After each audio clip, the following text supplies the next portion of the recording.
જય શ્રીમન નારાયણ. રામાનુજદાસ શ્રીમાન ગટ્ટુ વેણુગોપાલ સ્વામી દ્વારા વર્ણન કરેલ શ્રીમદ ભગવદ્ ગીતાનું ગુજરાતી ભાષાંતર હું આપને કહી રહી છું. અધ્યાય 13 ક્ષેત્ર ક્ષેત્રજ્ઞ વિભાગ યોગ. શ્લોક 15. બહિરંતશ્ચ ભૂતાનામ અચરમ ચરમેવ ચ સૂક્ષ્મત્વાત તદવિજ્ઞેયં દૂરસ્થં ચ અંતિકે ચ તત. ઓમ. ગીતાચાર્ય શ્રી કૃષ્ણ પરમાત્મા અર્જુન સાથે આપણને બધાને ક્ષેત્ર ક્ષેત્રજ્ઞ વિભાગ યોગ શીખવી રહ્યા છે. પરમાત્મા કહે છે, અર્જુન, આત્મા કર્મને કારણે શરીરમાં નિવાસ કરે છે અને શરીર પંચભૂતોથી બનેલું હોવાથી આત્મા તે પંચભૂતોમાં નિવાસ કરે છે. જ્યારે કર્મ બંધન સમાપ્ત થાય છે ત્યારે આત્મા પંચભૂતોમાંથી બહાર આવે છે અને પંચભૂતોમાંથી બહાર નિવાસ કરે છે. મુક્તિ પ્રાપ્ત કર્યા પછી આત્મા કર્મ આધીનતાથી વિપરીત પોતાની ઈચ્છાથી શરીર પ્રાપ્ત કરે છે. આ પ્રમાણે કોઈ પણ પ્રકારના શરીરમાં આત્મા શરીરની અંદર અને બહાર રહી શકે છે. જ્યારે આત્મા ગતિશીલ શરીરોમાં હોય છે ત્યારે આત્મા તે શરીરોના માધ્યમથી ગતિમાન હોય છે. જ્યારે આત્મા એવા શરીરોમાં હોય છે જે ગતિશીલ ન હોય ત્યારે આત્મા ગતિમાન નથી હોતો. આ ઉપરાંત આત્મા શરીર વિના પણ ગતિમાન રહી શકે છે. આત્મા સૂક્ષ્મ છે છતાં તે સર્વજ્ઞાતા જેવા અદ્ભુત ગુણો ધરાવે છે. આત્મા અત્યંત સૂક્ષ્મ હોવાથી તેને કોઈ સંપૂર્ણપણે સમજી શકતું નથી. જેમણે શ્લોક 7 થી 12 મેં નિર્દેશ કરેલા ગુણોને વિકસિત કર્યા નથી તેમના માટે આત્મા દૂર છે અને તે ગુણોને વિકસિત કરનારાઓ માટે આત્મા અત્યંત સમીપ છે. આ પ્રમાણે શ્રી કૃષ્ણ પરમાત્મા આપણને આત્માના સ્વરૂપ વિશે કહી રહ્યા છે. શ્રી કૃષ્ણ પરમાત્માના ઉપદેશોનું મનન કરતા ચાલો આપણે શ્રી કૃષ્ણ પરમાત્મા દ્વારા નિર્દેશિત તે ગુણોને વિકસિત કરવાનો તથા આત્માનું સાચું જ્ઞાન પ્રાપ્ત કરવાનો પ્રયાસ કરતા રહીએ. શ્રી કૃષ્ણ પરમાત્માનું શરણ લઈ આપણા જીવનને અર્થપૂર્ણ બનાવવાનો પ્રયાસ કરતા ચાલો આપણે બધા શ્રી કૃષ્ણ પરમાત્માના શબ્દોનું આ શ્લોક સ્વરૂપે પુનરાવર્તન કરીએ. બહિરંતશ્ચ ભૂતાનામ અચરમ ચરમેવ ચ સૂક્ષ્મત્વાત તદવિજ્ઞેયં દૂરસ્થં ચ અંતિકે ચ તત. શ્રી કૃષ્ણ પરમાત્માએ આખી ભગવદ્ ગીતાનો સાર અધ્યાય 18ના શ્લોક 65 થી 70માં 8 ઉપદેશ દ્વારા કહ્યો છે. શ્રી કૃષ્ણ કહે છે, જે મારા આ 8 ઉપદેશ અનુસરે છે તે મને પ્રિય છે. એ સર્વે ભક્તોનું હું બધી જ રીતે રક્ષણ કરીશ.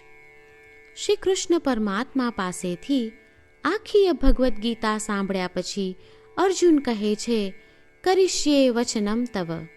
એટલે, કૃષ્ણ, હું તમારી આજ્ઞાનું પાલન કરીશ.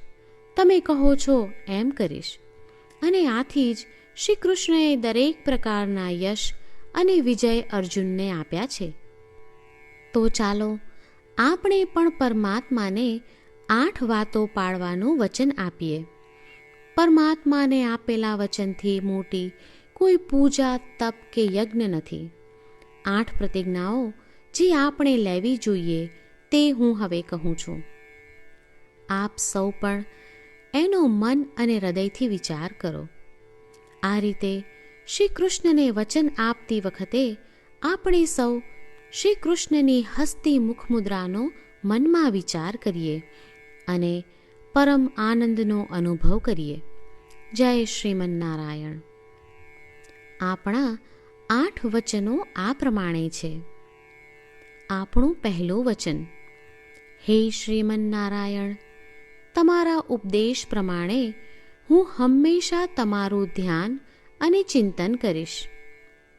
આપણું બીજું વચન: હે શ્રીમન્નારાયણ, તમે કહ્યું છે તેમ હું સદાય તમારી ભક્ત રહીશ. આપણું ત્રીજું વચન: હે શ્રીમન્નારાયણ, હું મારા કર્મો તમને સંતોષ થાય તેમ અને તમારી સેવા માટે કરીશ. આપણું ચોથું વચન: હે શ્રીમન્નારાયણ, તમે અનુસરવા કહ્યું છે તેમ મને પૂર્ણ શ્રદ્ધા છે કે હું તમારી છું. હું સદાય મારા હાથ જોડી તમને નમસ્કાર કરીશ, તમારી ભક્તિ કરીશ. આપણું પાંચમું વચન: હે શ્રીમન્નારાયણ, હું તમારા શબ્દો યાદ કરું છું. મામેકમ શરણમ વ્રજ, તમે તમારી શરણમાં આવવા કહ્યું છે. શ્રીમન્નારાયણ, હું માત્ર તમારા જ શરણમાં છું. આપણું છઠ્ઠું વચન: હે શ્રીમન્નારાયણ, આપે કહ્યું છે મા શુચ, તમે અમને આશ્વાસન આપી શોક ન કરવા માટે કહ્યું છે. તો હું દુઃખી નહીં થાઉં, શોક નહીં કરું. આપણું સાતમું વચન: હે શ્રીમન્નારાયણ, અમારા કલ્યાણ અર્થે આપે શ્રીમદ્ ભગવદ્ ગીતા રૂપી આશીર્વાદ આપી અમારા સૌ પર કૃપા કરી છે. તો હું દરરોજ ઓછામાં ઓછો 1 શ્લોક વાંચીશ અથવા સાંભળીશ એવો સંકલ્પ લઉં છું. આપણું આઠમું વચન: હે શ્રીમન્નારાયણ, હું ગીતાના દૈવી શબ્દો એ ભક્તો સુધી પહોંચાડવાનો પ્રયત્ન કરીશ જેઓ ગીતાથી અજાણ છે. હે શ્રીમન્નારાયણ, તમે કહ્યું છે તેમ કરીશ, તમે કહ્યું છે એમ વર્તીશ અને તમારા માટે જ કર્મ કરીશ. શ્રીમન્નારાયણને આપેલું વચન કે દરરોજ તમે કહ્યું છે એમ કરીશું, એ જ એક મહાન પૂજા છે. તો ચાલો આપણે સૌ દ્રઢ શ્રદ્ધા સાથે પ્રભુ પાસે એક સંકલ્પ લઈએ.